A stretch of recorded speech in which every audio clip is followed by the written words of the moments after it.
Assalamualaikum warahmatullahi wabarakatuh, saudara-saudara dan saudari sekalian. Sekarang ni saya berada di Port Supai seperti yang dicadangkan oleh saudara Herul kita.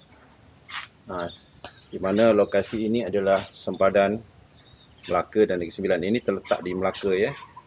Hujung Melaka, jambatan dengan Negeri Sembilan yang tembus ke Tanjung Agas ya, Tanjung Agas Negeri Sembilan.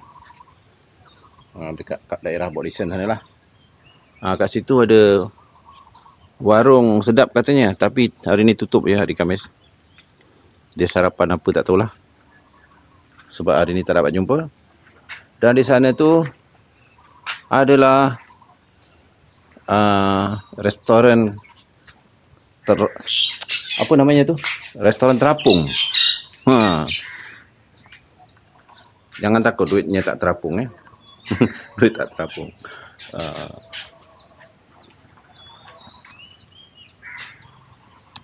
Nampaknya di bawah ini ada ketam